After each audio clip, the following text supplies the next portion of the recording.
What's going on, beer lovers? Welcome back. We have some fresh new episodes for you, and today we are starting out big. Yeah. Today we are reviewing a beer from Cantillon. This is called Rosé de Gambrinus. So if you're ready, stay tuned.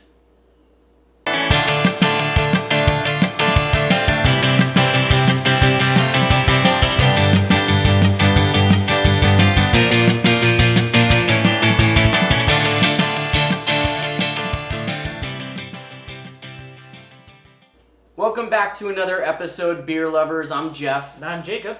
And we've been gone a few weeks, and the reason why is, well, I moved. Yeah. I got my own place now, got a tiny little setup here, little mini studio. Super excited to be back. I know Jacob and I have been drinking together still, but making episodes, it's a lot of fun. It's a lot of fun. If you guys are new here, make sure that you subscribe to the channel. Just so you don't miss any future episodes. And if you guys have been here before and you're excited to see us crack open this bottle, go ahead and give us a thumbs up. We appreciate the support. So first things first, Jacob, before we crack this bad boy open, I just want to let you guys know where this came from, because Cantillon is not an easy beer to get here in the States. And the reason why is because this comes all the way from Brussels, Belgium. I was there in November of 2019, and I brought home some bottles. I've been sitting on them a while. The whole COVID situation happened, so I wasn't able to bring them to any bottle shares or anything. And so when I told Jacob, let's record some episodes, we got to go big, this one was a standout for me. So, Jacob, you're familiar with Cantillon, right? Of course. What kind of beers have you had from them so far?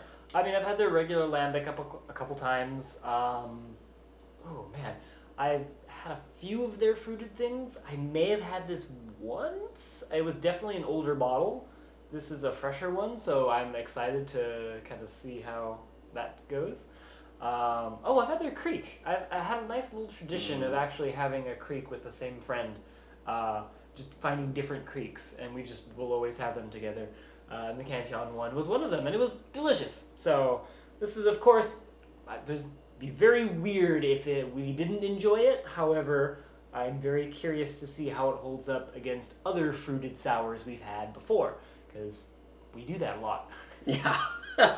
Well, before we crack this open, let's just go over this beer one more time and make sure that you pay special attention to this label art, because I love it.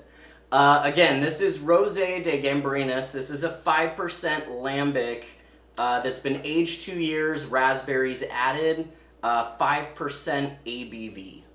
I remember having this at Cantillon with my friend David. If you guys haven't seen that episode, I will put it in the description. Totally worth checking out. I do a brew tour, and it is amazing. That brewery has literally been around since the 1800s. It's got a lot of rich history, and they're still using the same brew equipment that they used all that time ago. It's pretty impressive. Thank God Jacob brought a cork opener or bottle opener for wine, because I forgot about that. Yeah, it's capped and corked, so there we go. Woo! That was good timing, man. That was really good timing. She's funky. Oh, yeah, wow. Whew. Oh, it says the brewing season 1819. Yeah. Damn. Not 1819, like... This was brewed in 1819! Although they did find some bottles of another beer of theirs that has been around for a very long time. But I'm ready to pour this. So yeah. Let's... Oh, yeah. Oof, man, this cork got... I don't know what happened to it. It didn't really stay together that well. I hope we don't get any cork chunks in there. I guess we'll find out. I haven't seen any. Whoa! It smells like raspberries. The raspberries smell like raspberries. I think it's carbonated. Oh, shit. In case you couldn't tell. She's definitely carbs. Yep. Yeah. You can hear the fizzes coming out of this bad boy. All right, well, I'm ready to whiff it, even though I already kind of smelled it. But this is another one of those where the head just kind of looks like foamy marshmallow clouds. It's super soapy for sure. Oh. I don't really even need to put the glass up to my nose to I know. smell it, because it's just... Oh, it smells lovely, guys. I kind of wish we had somebody waiting in like the couch over there to see if they could smell it from across the room. Well, I mean, first whiffs, I'm definitely getting a ton of raspberry flavor. Like, that is the predominant aroma that I'm getting out. But the other thing that I'm getting is just that nice wild yeast aroma, like a little funky. The good news is the raspberry, I'm pretty sure, will mellow it out a bit. Oh, yeah, I'm sure. I mean, damn. All right, I'm sorry. I have nothing else to say. Let's drink it.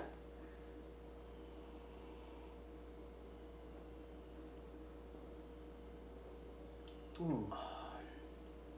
Oh, wow.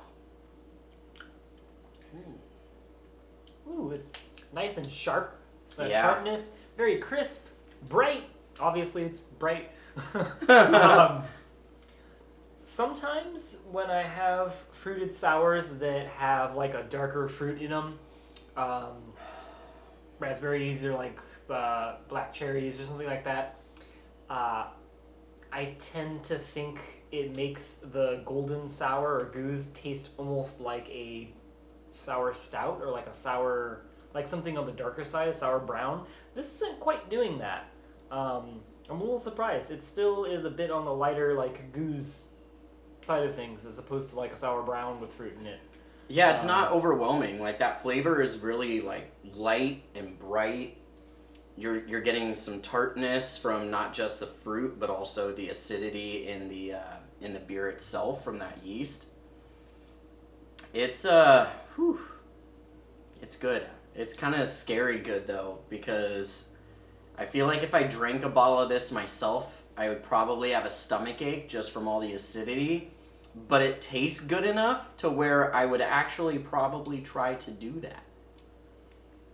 Yeah, I think that's really fair. It feels like you shouldn't have the whole thing. Will you? Very, very likely. The interesting thing is there's a quality about the funk and the yeast character in this. Doesn't remind me of Cantillon. It kind of tastes a little different. Not in a bad way, just in a different way.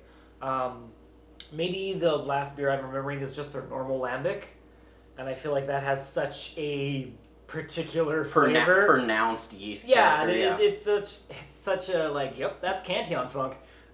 This I don't know, this seems a little different, and I can't quite figure out more why. funkiness. Well, no, I'm not saying I necessarily need it to be like that one. It's just, it tastes almost like a different base beer. It's probably not. I don't know that.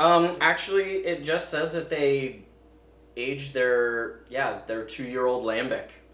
It's just their 2-year-old Lambic with raspberries added, basically. So. I don't know. Maybe it just has a little bit extra age than the other ones I've had. They were probably younger Lambics. I don't know. I honestly would put it on the raspberries. The only reason why I say that is because out of all the fruited Lambics that I've had from Cantillon, they all are more mild on the funk, which I think is why I'm always so attracted to them.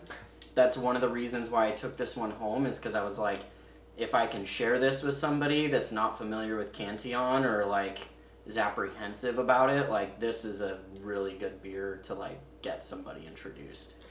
For sure, yeah. I would say if you've never had just their goose or Lambic, one of the ones with fruit is usually one of those, like, come over this way, let's try some weird Belgian beers, without scaring you away. Other than it is very tart, and it does have a lot of, carbonation forward, brightness.